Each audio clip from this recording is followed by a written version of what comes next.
Astaghfirullah. Bismillahirrahmanirrahim. Assalamualaikum warahmatullahi wabarakatuh.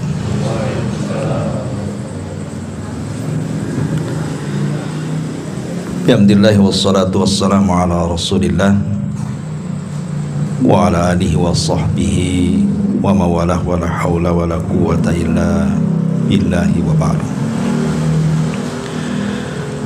Alhamdulillah, di malam hari ini kembali kita bisa duduk di tempat ini. Tak lupa salawat dan juga salam tentunya kita hadiahkan kepada Rasul kita Nabi besar Muhammad sallallahu alaihi wasallam. Kita lanjutkan masih membahas tafsir singkat dari surah-surah pendek dalam juz Amma, dan kita masuk pada surah Al-Asr. A'udzubillahi minasyaitonir rajim. Bismillahirrahmanirrahim. Wal asri innal insana lafi khusrin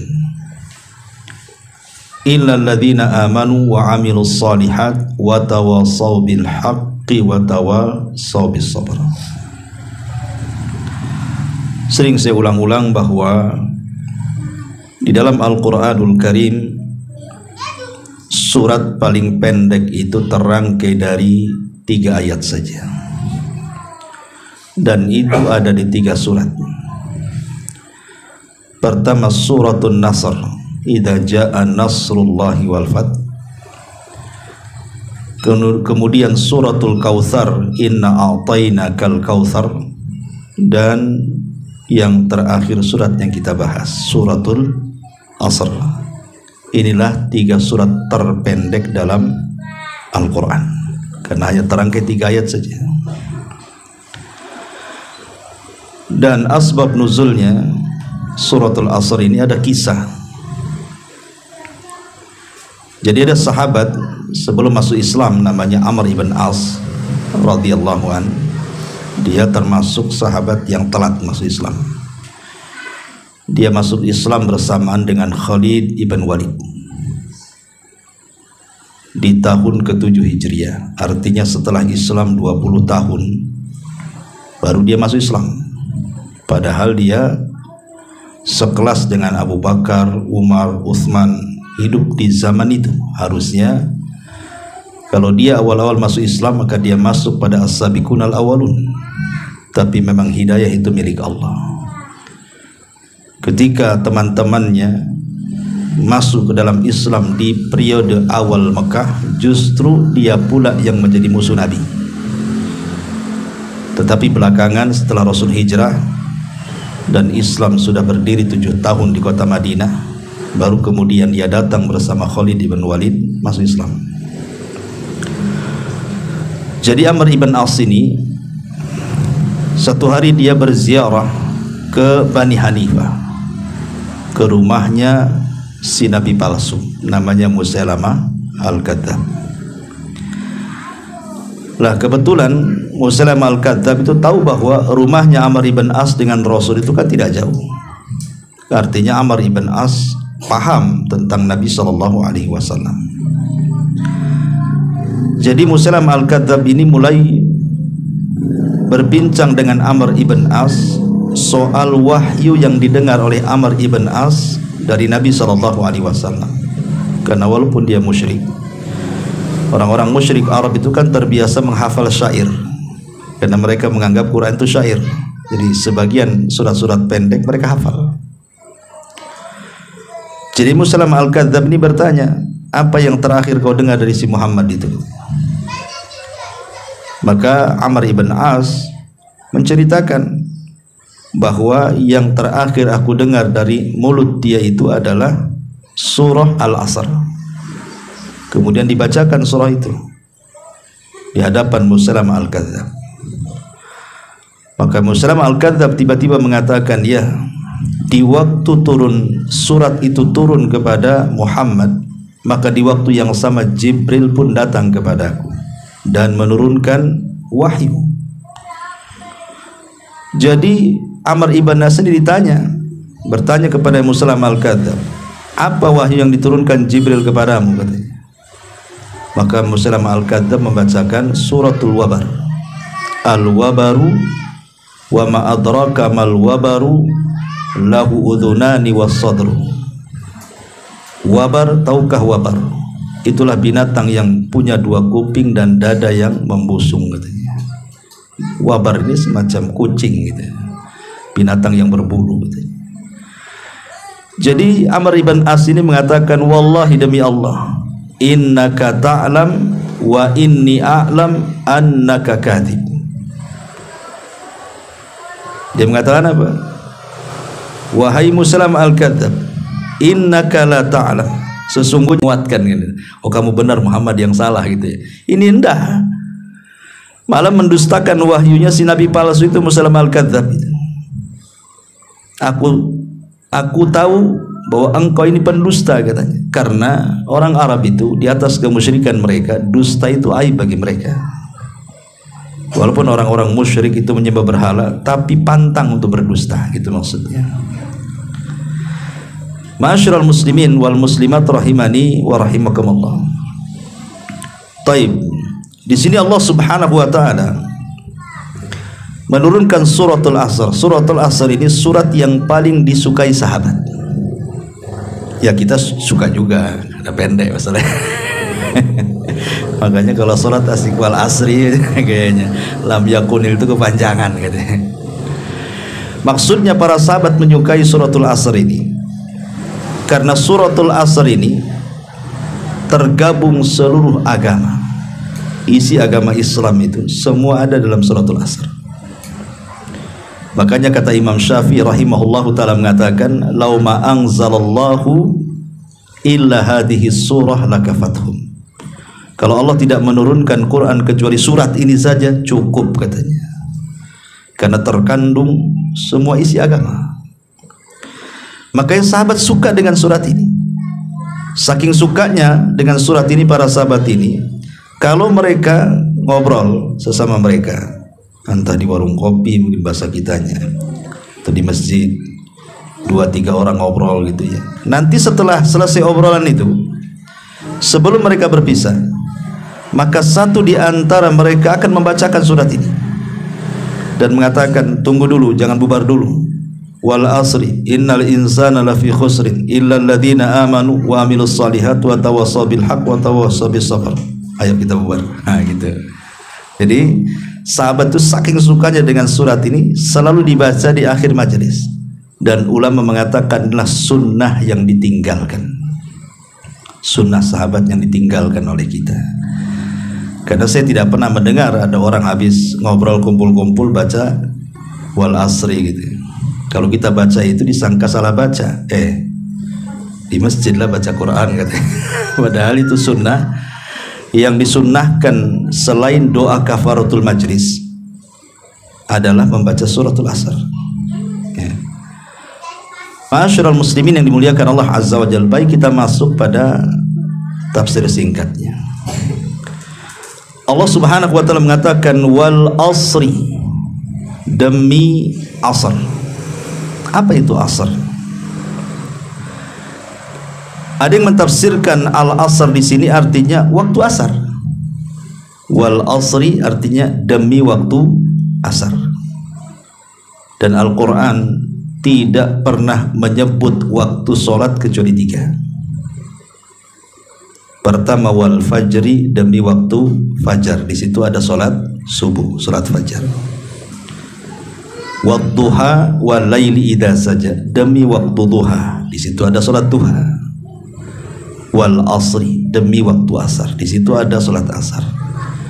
Dan Allah tidak pernah mengatakan wal maghrib, wal isya, nggak pernah. Wal zuhur, nggak. Ya. Kenapa? Ada yang mengatakan bahwa kenapa Allah hanya menyebutkan waktu fajar, waktu duha, dan waktu asar? Karena rahasia hidup manusia itu ada di 3 waktu ini. Makanya disebutkan 3 saja. Tapi ada juga yang mengatakan wal asri, artinya asar di sini generasi. Jadi asru sahabah, ya generasi waktu sahabat. Asri Syafi'i, ya generasi waktu Syafi'i. Dan begitu seterusnya.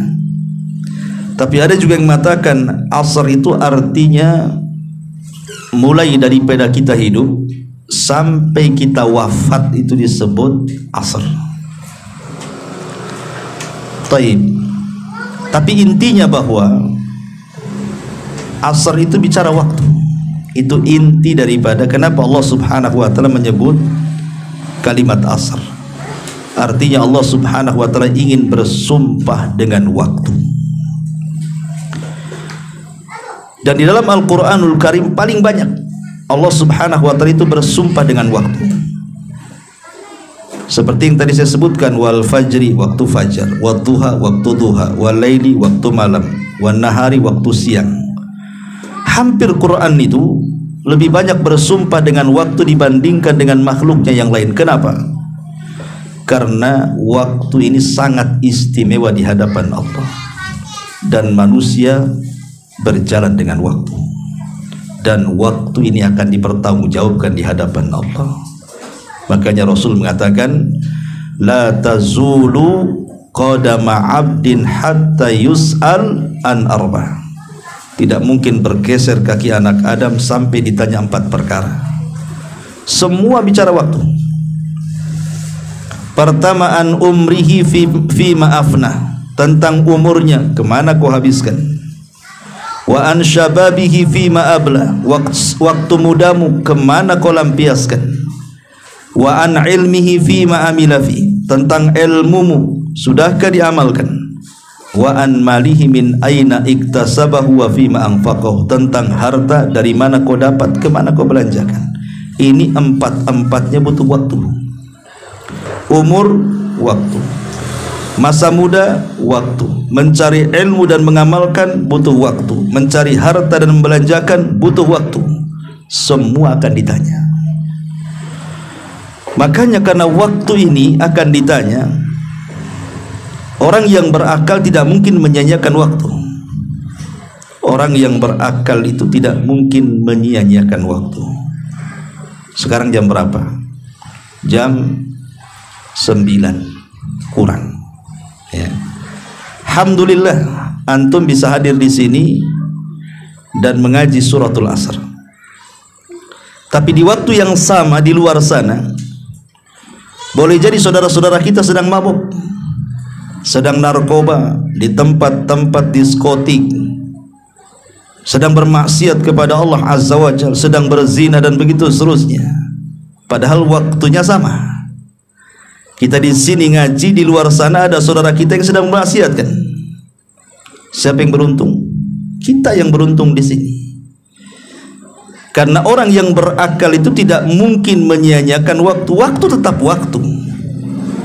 Tapi ada orang yang berakal, ada orang yang tidak berakal. Orang yang berakal pasti akan memanfaatkan waktu. Dan orang yang tidak berakal, dia tidak peduli dengan waktunya. Makanya kalau kita lihat orang-orang barat, ikhwan, ya, orang-orang barat itu mereka sampai membuat teori tentang waktu.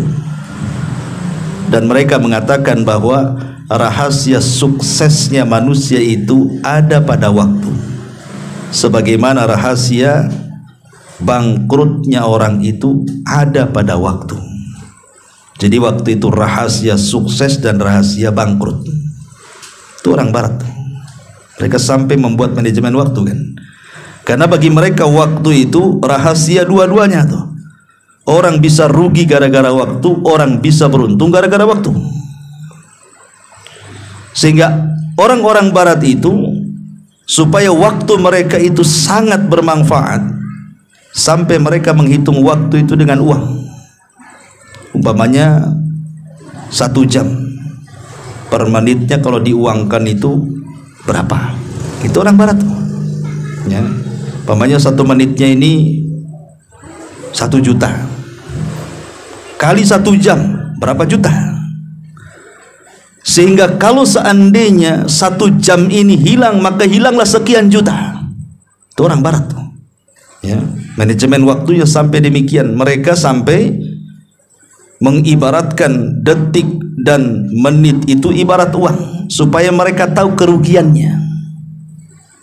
Sampai sedetail itu orang-orang itu, karena mereka paham bahwa rahasia berhasilnya orang dan rahasia tidak berhasilnya orang itu ada pada waktu. Sebab kalau tidak ada waktu, tidak ada ulama. Kalau tidak ada waktu, tidak ada pengusaha.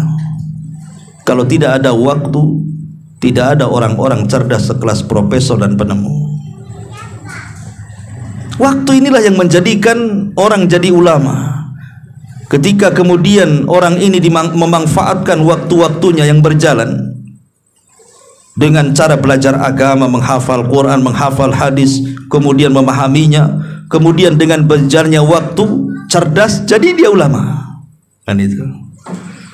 Atau mungkin dia siang malam dia bekerja, akhirnya dengan berjalannya waktu jadi dia pengusaha.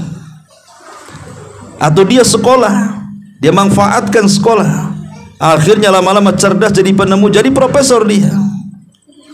Artinya waktu itulah yang menjadikan keberhasilan seseorang. Karena kalau tidak ada waktu, tidak ada manusia yang sukses di dunia ini. Tidak dalam agama, tidak dalam dunia. Itulah rahasia waktu. Makanya kita heran, ada orang 1 jam itu tertawa terus, kakak nggak jelas. 1 jam lewat ketawa aja. Ya. Ada orang 1 jam itu nangis terus, habislah 1 jam itu nangis. Lalu apa faedahnya? Yang satu jam dihabiskan untuk menangis, yang satu jam dihabiskan untuk tertawa, kan? Nggak ada faedahnya. Dua-duanya tidak ada faedahnya, kecuali ada niat sebelumnya. Kalau niatnya dia menangis 1 jam itu karena takut kepada Allah Subhanahu wa ta'ala, maka Rasul mengatakan al-ainani la tamassuhuman nar. Ada 2 mata yang tidak mungkin disentuh api neraka. Salah satunya ainun bakat min khasyatillah, mata yang menangis karena takut kepada Allah. Berarti tangisan 1 jam karena niatnya takut, berpahala semuanya tuh. Tapi kalau nangisnya karena mikirin utang, 1 jam nangis mikirin utang, apa faedahnya? Nggak ada faedahnya. Ya. Atau orang tertawa kakak 1 jam itu apa faedahnya, kecuali ada niat sebelumnya. Seperti yang dikatakan dalam Al-Quran ketika Sulaiman melihat semut yang mengatakan kepada anak buahnya, udkhulu masakinakum la yakhtimannakum Sulaiman wa junuduhu wa hum la yash'urun. Masuk ke rumah. Ntar lagi Sulaiman mau datang tuh sama pasukannya, nanti kalian diinjak kapok kalian, gitu ya. Mereka tidak tahu nginjak kalian. Sulaiman dengar, Sulaiman kan paham bahasa binatang, ya. Jadi Sulaiman karena merasa bersyukur dia paham bahasa binatang, sementara yang lain tidak paham dengan bahasa binatang, dia pun tersenyum dan tertawa. Fatabassama dhahikan min qauli, maka dia senyum dan tertawa karena bersyukur, ya. Kalau tertawanya tersenyumnya bersyukur, berpahala dia. Seperti Sulaiman bersyukur dia paham bahasa binatang, maka dia tersenyum dan tertawa melihat semut. Tapi jangan antum niru-niru Sulaiman, nengok semut tawa antum. Ngapa antum nengok senyum di atas gitu kan? Nggak ada urusan antum dengan semut, kan itu. Ma'asyiral muslimin yang dimuliakan Allah Azza wa Jalla. Jadi ada orang yang kemudian betul-betul bisa memanfaatkan waktu. Kalau saya analogikan begini, ikhwan. Kalau seandainya antum semua ini saya kasih ruko satu-satu, ya, di pasar sini, saya kasih ruko satu-satu antum, gratis, free. Kemudian yang kedua saya kasih modal masing-masing 100 juta.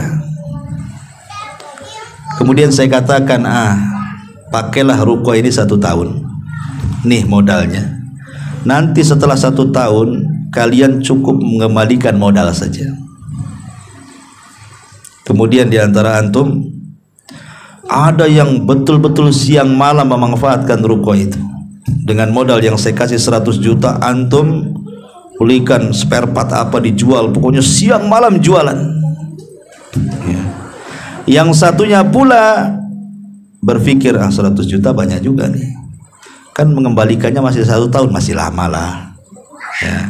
Ya nyantai-nyantai aja lah kan gitu, buka jam 8 tutup jam 10, istirahat lagi, nanti zuhur istirahat, asar buka lagi, nanti maghrib tutup, nanti aja lah, kan masih setahun, masih lama. Nih lihat nanti hasilnya di ujung nih. Ini yang pertama nih, yang betul-betul memanfaatkan modal dan ruko itu pasti dia akan dapat keuntungan kan, karena siang malam dia buka. Boleh jadi setelah 1 tahun bukan hanya antum bisa mengembalikan modal, boleh jadi mungkin 10 kali lipat untung dari modal itu. Tapi yang 1 tahun ini mereka suka-suka buka, suka-suka tidak, boleh jadi habis modalnya. Dan mungkin setelah 1 tahun jangan lagi cerita mengembalikan modal, yang ada mungkin saya marah-marah karena modalnya tak balik. Apa bedanya dua orang ini? Waktu itu juga 1 tahun, ruko sama juga, modal sama juga, apa masalahnya? Ya. Jumlah modal sama, besar ruko sama, waktunya juga 1 tahun sama, ya waktu terus, itu juga waktunya. Yang membedakan satu berakal, dia bisa mengelola modalnya sampai dapat keuntungan besar. Dengan akalnya cerdas dia, akhirnya bukan hanya mengembalikan modal, banyak pula dapat keuntungan. Yang satunya pula hilang akal, tak berakal dia. Suka-suka dia usaha, akhirnya tak berhasil. Jangan lagi cerita untung, modal pula tak balik karena tak berakal. Lah kalau kita kiaskan, ini urusan dunia. Urusan dunia saja, waktu itu menentukan apa? Keberhasilan dan tidaknya urusan dunia kan. Urusan dunia loh ya. Apalagi cerita akhirat. Ya. Sekarang saya tanya, berapa usia antum? 43. Berapa Quran sudah hafal? Berapa hafal Quran? 1 juz, 2 juz, 3 juz? Nggak ada kan? Ya. Tapi ada orang namanya Musa, anak kecil, belum balik, hafal dia 30 juz. Apa bedanya antum dengan Musa tuh? Sama-sama manusia. Ya. Waktu itu juga sama, juga berlalu dengan antum. Harinya sama 24 jam, minggunya sama 7 hari, bulannya sama 4 minggu, tahunnya sama 12 bulan. Apa bedanya? Ya kan? Karena yang satu fokus dengan Quran, akhirnya belum balik dah hafal Quran gitu. Yang satunya tak fokus pula, bercabang-cabang akalnya kemana-mana. Ya jangan lagi 30 juz 30 saja angkat tangan. Kan gitu ya. Itulah bedanya urusan dunia dengan urusan akhirat, kurang lebih sebenarnya. Kalau orang bisa manfaatkan waktu yang luar biasa, berhasil dia. Ya. Ma'asyiral muslimin yang dimuliakan Allah Subhanahu wa taala. Lah di sini Allah Subhanahu wa taala mengatakan wal asri, demi masa, demi waktu. Dan Allah tidak bersumpah dengan waktu kecuali memang waktu itu istimewa di hadapan Allah Subhanahu wa taala. Makanya di dalam Al-Qur'an Allah pernah menyinggung bagi orang-orang yang usianya sudah sampai kepala 4. Apa kata Allah? Awalam nu'ammirkum ma yatadzakkaru fihi man tadzakkar. Tidakkah aku sudah berikan usia panjang kepada? Awalam nu'ammirkum, bukankah kami sudah kasih usia panjang? Ma yatadzakkaru fihi man tadzakkar, untuk mengambil peringatan. Wa ja'akumun nadhir, dan orang yang memberi peringatan sudah kuutus kepada kalian. Lalu kenapa kalian bisa masuk neraka? Ayat ini kan menceritakan tentang orang-orang yang masuk neraka. Kemudian orang-orang yang masuk neraka itu mengatakan, ya Allah, hidupkan aku sesaat ke dunia, katanya, supaya aku bisa beramal saleh terhadap apa yang sudah aku luput dari amalan itu. Maka Allah katakan apa? Lah kenapa kau baru menyesal sekarang di neraka? Bukankah dulu di dunia sudah kupanjangkan umurmu? Kemana kau habiskan umurmu tuh? Ya. Allah bantah penduduk neraka itu. Awalam nu'ammirkum ma yatadzakkaru fihi man tadzakkar wa ja'akumun nadhir. Bukankah aku sudah kasih usia panjang kepadamu untuk bisa mengambil pelajaran, dan aku sudah utus Rasul kepadamu? Kenapa kau tidak mengambil pelajaran itu? Dari sini bahwa Allah Subhanahu wa taala ingin menjelaskan kepada kita tentang istimewanya waktu. Tentang istimewanya waktu. Dan waktu yang Allah berikan kepada kita dalam bentuk usia ini, kalau kita bisa memanfaatkannya, maka usia yang pendek itu terkadang lebih berkah dibandingkan usia yang panjang. Imam Nawawi rahimahullahu ta'ala itu meninggal di usia 40 tahun kurang lebih lah, 41 atau 42. Tapi lihat karyanya. Arba'in Nawawi dia karang, Riyadhus Shalihin dia karang, Syarah Sahih Muslim dia karang, Al-Adhkar dia karang, dan segudang karyanya yang tidak bisa dilakukan orang sekarang walaupun dikasih usia 200 tahun. Tapi usia dia 40 tahun meninggal, tapi karyanya berkah. Kenapa? Karena bisa memanfaatkan waktu. Ya. Karena percuma kalaupun seandainya Allah berikan kesempatan waktu yang panjang dengan usia yang panjang, kalau kita tidak berakal dan tidak memanfaatkan, buat apa usia panjang? Kata Rasul, syarrun nas man tala umruhu wa sa'a amaluhu. Seburuk-buruk manusia itu yang dipanjangkan umurnya, artinya dipanjangkan waktunya tuh, tetapi buruk amalannya karena dia tidak berakal, tidak memanfaatkan waktu. Siapa yang paling panjang umurnya? Hah? Iblis. Iblis itu paling panjang umurnya. Gak mati-mati sampai sekarang iblis itu. Ya. Sejak diciptakan sampai sekarang masih hidup aja si iblis itu. Makanya Imam Ahmad pernah ditanya, ya tawilal umri, katanya, wahai orang yang dipanjangkan umurnya. Karena Imam Ahmad itu kan meninggal di atas 80. Kalau Imam Syafi'i kan usia 50 tahun meninggal. Kalau Imam Ahmad cukup panjang, sampai 80-an lebih. Jadi ada orang yang berteriak kepada Imam Ahmad, ya tawilal umri, wahai orang yang dipanjangkan umurnya. Apa kata Ahmad? Yang panjang umur itu iblis, katanya. Panjang umur itu iblis, katanya kan. Tapi apa gunanya iblis panjang umur? Nggak ada gunanya iblis panjang umur tuh, karena ujung-ujungnya juga masuk neraka. Ya. Ujung-ujungnya masuk neraka iblis itu. Makanya nggak apa-apa pendek umur tapi masuk surga daripada panjang umur masuk neraka. Walaupun demikian, janganlah kita meminta kepada Allah untuk dipendekkan umur, jangan. Karena kita dilarang tidak boleh bercita-cita ingin mati.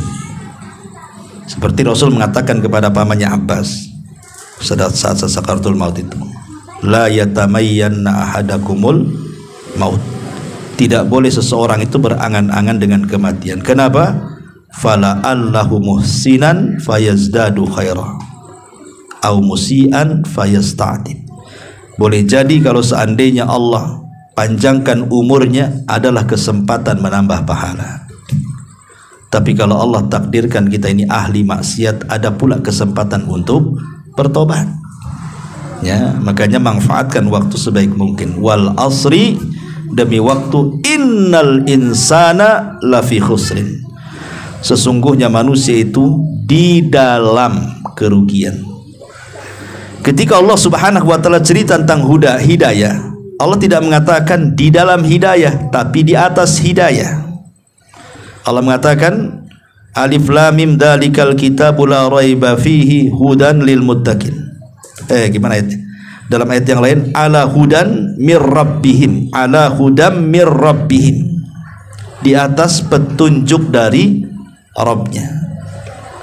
Tetapi ketika Allah bicara soal kerugian, Allah katakan innal insana lafi, sesungguhnya manusia di dalam, bukan di atas, di dalam kerugian. Apa beda di atas dengan di dalam? Kalau di atas itu di luar, antum di atas rumah berarti antum di genteng. Antum di dalam rumah berarti di dalamnya. Ya. Maknanya ketika manusia itu di dalam kerugian, berarti kita tidak bisa keluar dari kerugian itu, karena di dalam kerugian itu. Ya. Kalau di luar kerugian tuh masih bisa lah kan begitu. Kita di atas genteng masih bisa kita keluar dari genteng. Oh, memang sudah di luar kan itu. Tapi kalau dalam rumah dikunci semuanya, dari mana kita keluar? Berarti asal manusia itu di dalam kerugian itu, tidak bisa keluar dari kerugian itu. Tetapi Allah Subhanahu wa ta'ala berikan 4 solusi. Kalau engkau ingin keluar dari kerugian itu, lakukan 4 perkara. Illal ladzina amanu 1, wa amilus salihat 2, wa tawassaw bil haq 3, wa tawassaw bis sabri 4. Kalau kita bisa melakukan 4 perkara, kita keluar dalam lingkup kerugian itu. Wal asri innal insana lafi khusrin illal ladzina amanu, kecuali orang-orang yang beriman. Perhatikan ayat ini. Wal asri innal insan. Insan ini kalau bahasa Arabnya, antum yang belajar bahasa Arab, itu disebut mufrad. Arti mufrad itu tunggal. Ya. Tetapi ketika Allah mengatakan illal ladzina amanu, kecuali orang-orang yang beriman, berarti kan jamak, banyak orang-orangnya. Sementara ketika Allah menyebutkan insan itu tunggal, harusnya Allah katakan annas. Wal asri innan nasa lafi khusrin, harusnya gitu. Ya, karena nas itu artinya jamak, berarti sesuai dengan kalimat setelahnya jamak juga. Tapi ini tidak. Kalimat sebelumnya mufrad tunggal insan, tapi kalimat setelahnya jamak illal ladzina amanu, kecuali orang-orang yang beriman. Ulama tafsir mengatakan, kenapa menggunakan jamak? Karena terkadang membentuk iman itu tidak bisa dibentuk sendirian, kecuali harus berjamaah. Contoh umpamanya Allah mengatakan apa? Wa kunu ma'as sadiqin, bergabunglah bersama orang-orang jujur. Kau ingin jujur, gabung sama orang jujur. Warka'u ma'a rakiin, bergabunglah bersama orang-orang ruku. Kalau engkau ingin rajin sholat, gabung dengan orang-orang sholat. Ya. Dan Allah juga mengatakan kepada Rasul, wasbir, bersabarlah, ma'alladzina, bersama orang-orang yadhkurunallaha fil ghadati wal asyi, yang berzikir kepada Allah di waktu pagi dan petang. Hei Muhammad, bersabarlah kau bersama mereka yang senantiasa berzikir pagi petang itu. Artinya ada keimanan itu tidak bisa dibentuk kecuali dengan jamaah. Dan itu kita bisa rasakan kan. Contoh nih, antum sholat jamaah di masjid yang laki-laki, tentu rasanya akan berbeda ketika sholat sendirian di rumah kan. Beda lah rasanya. Ya. Kalau sholat jamaah di masjid itu kayaknya khusyuk gitu ya. Kayaknya khusyuk. Kenapa? Karena semua ibadah bisa antum lakukan. Qobliyah bisa antum lakukan, ba'diyah bisa antum lakukan, sholat tartil bisa antum lakukan, bacaan-bacaan sholat pun bisa dengan tenang kita baca. Coba kalau sholat sendiri, jangan cerita qobliyah ba'diyah, surat saja wal asri bagi 2 kan begitu ya. Kalau bisa cepat kan itu ya. Kalau bisa cepat kilat tuh, ruku aja nggak lurus ya, sujud aja nggak lurus. Kalau bisa yang dikejar itu rakaatnya bukan khusyuknya. Makin cepat makin baik. Itu. Sempurna salam ke kanan, salam ke kiri sambil lari dan berdiri. Istilahnya kan begitu ya. Susah kan kalau kita membentuk iman sendirian kan. Coba. Tapi kalau kita jamaah, tumbuh iman itu. Karena dari segi sholat saja kita akan merasakan khusyuk tuh. Kenapa? Di samping kirinya ada orang dan dipandu dengan imam, dan kita tidak bisa menawar imam. Mam, yang pendek aja mam. Terserah saya lah kata imam. Mau pendek mau panjang, ya kan. Artinya bahwa kenapa disebut jamak? Karena tadi saya katakan keimanan itu terkadang harus dibentuk dengan sistem jamaah. Puasa Ramadan, kalau semua puasa ini satu gang di sini, antum tidak ada rintangan, tidak ada halangan, tidak ada godaan kan? Sanggup antum puasa 1 bulan. Dalam 1 bulan itu adalah 1-2 hari batal. Terpaksa antum harus qadha di luar Ramadan. Ketika antum qadha di Ramadan rasanya berat kali. Kenapa? Godaannya banyak. Tantar lewat es cincau, tantar lewat es doger, lewat lagi tungtung bakso, aduh. Godaannya banyak kalau sendirian puasa tuh, nggak asik gitu kan, kurang khusyuk.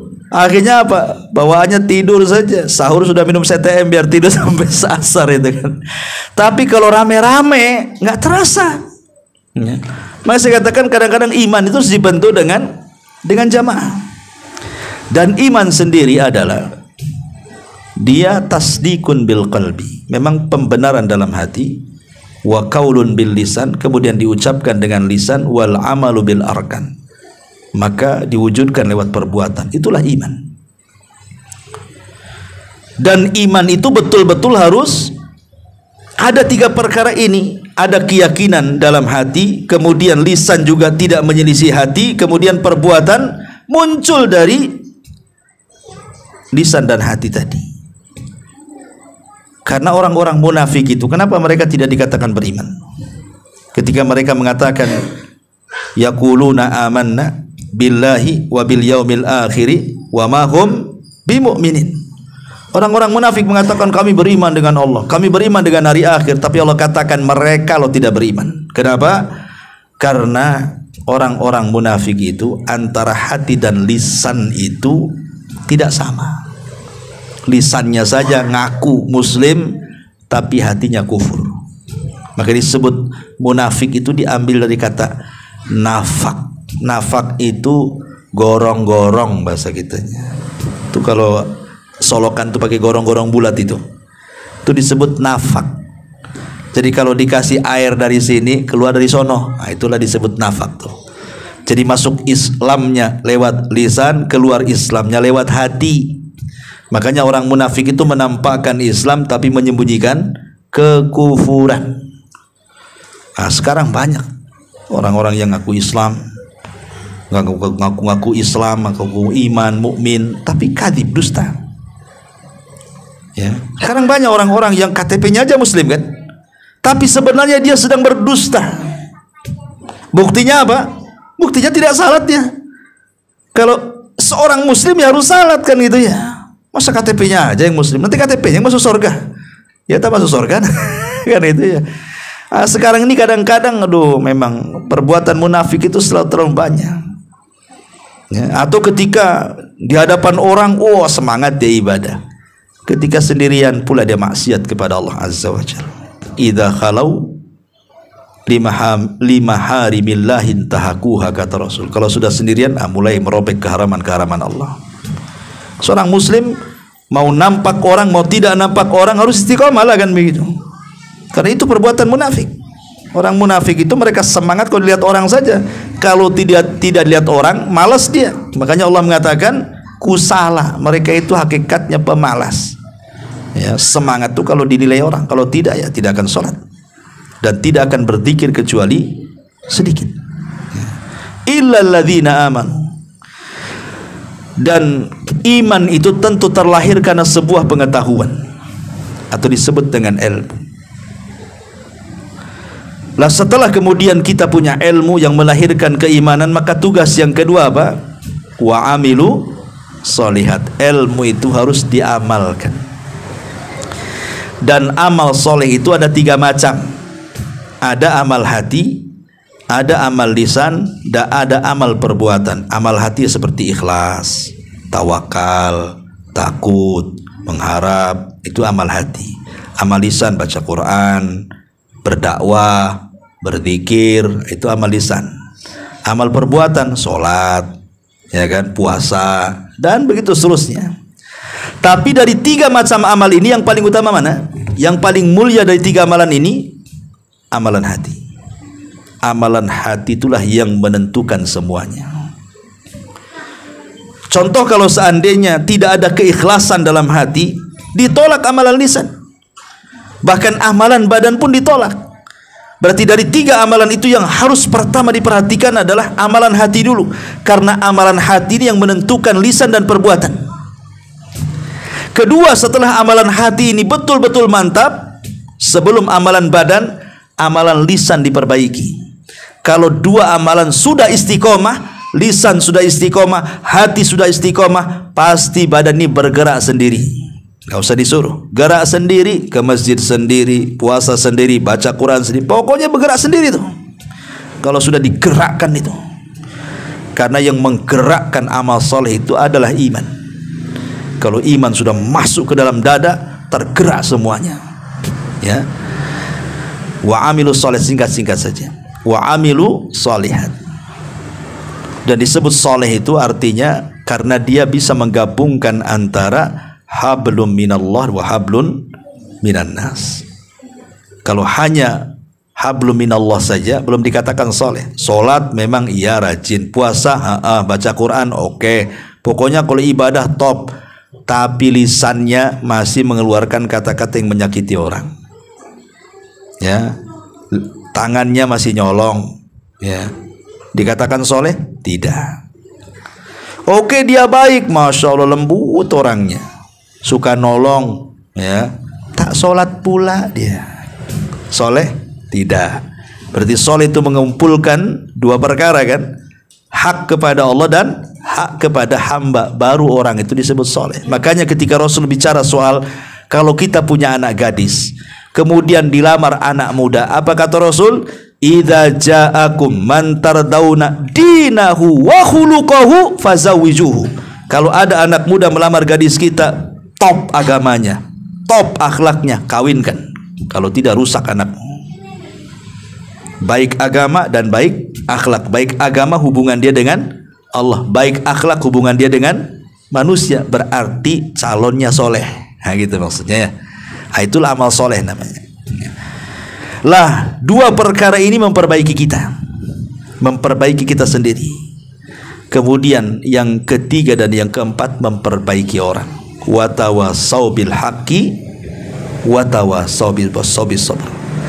Wa tawasau bil haqq artinya berdakwah, sampaikan kebenaran. Setelah kita punya pengetahuan, kemudian pengetahuan itu kita amalkan, mulai ajak orang.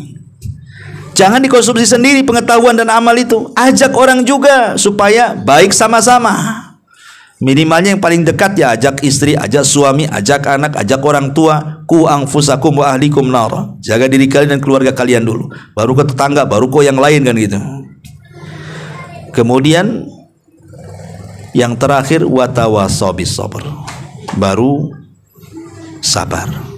Sabar ini mencakup tiga. Belajar sabar, mengamalkan ilmu sabar, berdakwah juga harus sabar, ya. Dan sabar ini ada tiga tingkatan. Pertama, sabar di atas ketaatan. Yang kedua, sabar saat meninggalkan kemaksiatan. Yang ketiga, sabar saat menghadapi qada dan qadar. Dan yang paling tinggi adalah sabar menjalankan ketaatan. Kenapa? Karena harus ada mujahadah, ada sungguh-sungguh melawan hawa nafsu, ya. Sebab kalau sabar meninggalkan maksiat itu belum tentu karena Allah. Tapi kalau sabar dalam rangka ketaatan dipastikan karena Allah dia. Tapi kalau sabar meninggalkan maksiat belum tentu karena Allah. Kenapa kau tak mabuk? Ya kan? Kenapa kau tak zina? Dokter bilang kena AIDS saya katanya. Takut mati saya. Nah, karena dokter kan itu ya. Jadi tingkatannya nomor dua dia kalau sabar meninggalkan maksiat itu. Yang paling tinggi sabar di atas ketaatan. Karena tidak mungkin orang itu sabar sholat kecuali karena Allah. Kalau karena manusia nggak akan sabar sholatnya, pasti akan kilat khusus, ya kan? Makanya diletakkan di tingkat yang paling tinggi itu sabar karena Allah. Baru yang kedua sabar dalam rangka meninggalkan maksiat. Yang terakhir baru sabar ketika menghadapi qada dan qadar.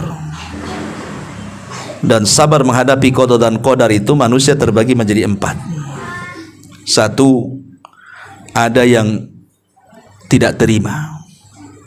Karena orang itu kadang-kadang senang kalau ditimpa nikmat, pusing ketika ditimpa musibah. Ketika ditimpa musibah inilah orang tidak sabar ketika menghadapi qada dan qadar. Akhirnya yang golongan yang pertama ini tasahud, nggak ikhlas hatinya, lisannya muring-muring. Kadang-kadang mencela Allah, kadang-kadang mencela orang.